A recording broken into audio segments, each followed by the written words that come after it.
Globalization in the Philippines is driven by a complex interplay of cultural, social, political, environmental, technological, and economic factors. For environmental factors, globalization shows us that environmental problems are not limited to one country. First, the Philippines is vulnerable to climate change, so we work with other countries through agreements like Paris Agreement.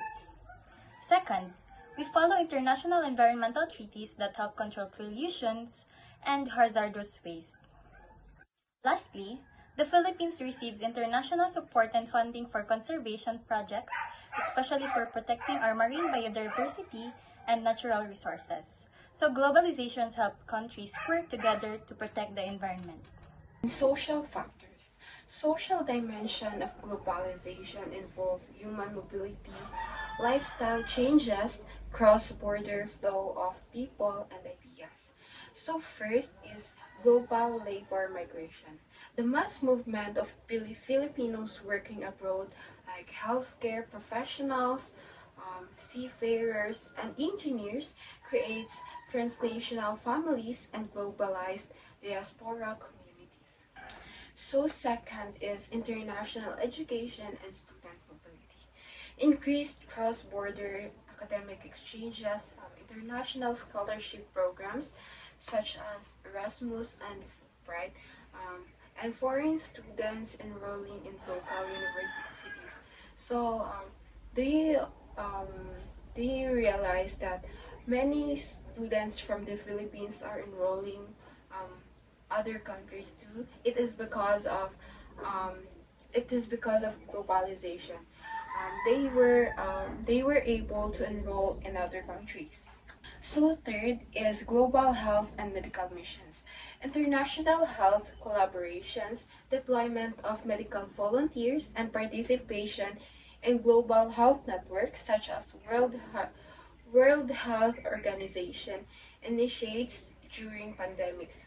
So Good day, everyone. Today I will be discussing technological factors and how technology helps the Philippines connect with other countries. Let's get started. Technological factors simply means how technology helps countries communicate, do business, and work with each other. Because of technology, things can be done faster and more easily. First, subsea, internet cables and telecommunication. The Philippines is connected to other countries through underwater internet cables.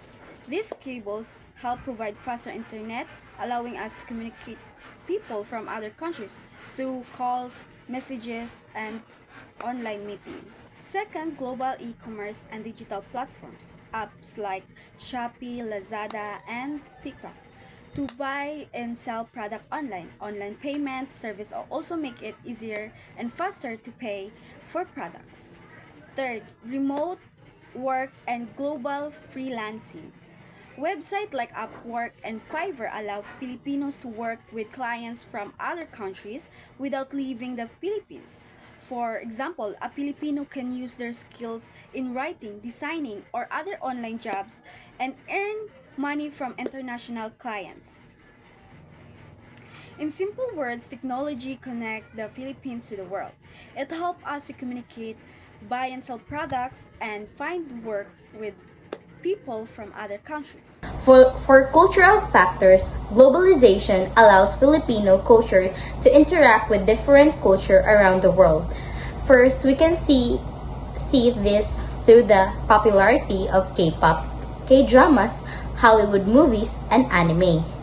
Second, globalization affects our food choices because international food chains are common in the Philippines, while Filipino food is becoming popular in other countries. Lastly, the widespread use of English in education and business helps Filipinos communicate with people from different countries.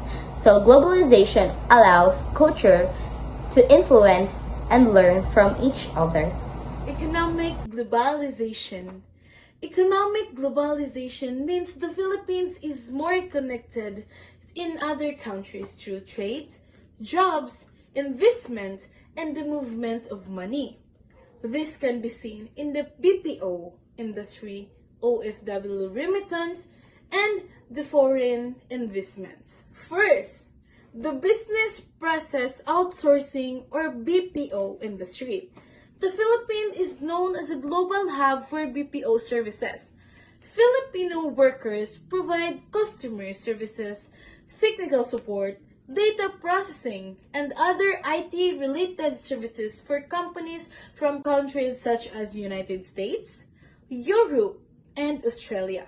For example, a Filipino customer services a representative in Davao and Manila may assess customer from the United States. This creates jobs and connects Filipino workers to the global economy.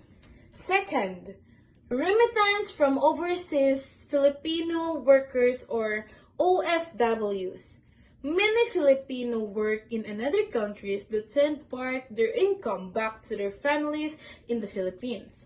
For example, OFW working as a nurse in Saudi Arabia may send money to their family for food, tuition, for bills, and the house expenses or small businesses. Okay, this remittance help families and also it contributes to the Philippine economy. Third, foreign direct investment or FDI and the special economic zone. Foreign companies invest the Philippines by establishing factories, offices, and businesses.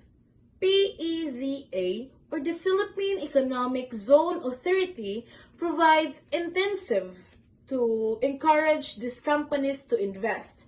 For example, a foreign electronics company may build a factory in a PEZA economic zone, creating jobs for Filipino workers and bringing new technology and investment into the country. In simple terms, economic globalization connects to the Philippines to the rest of the world through BPO, jobs, money sent by the OFWs, and investment from foreign companies. These activities can create jobs, increase income, and support economic growth.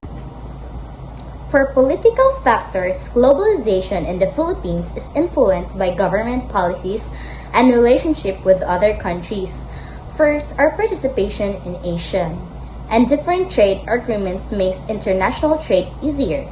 Second, diplomatic and security agreements such as those with the United States strengthen our relationship with other countries.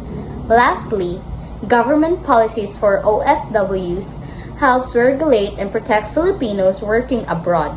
These examples show that government decisions can strongly influence how the Philippines participate in globalization.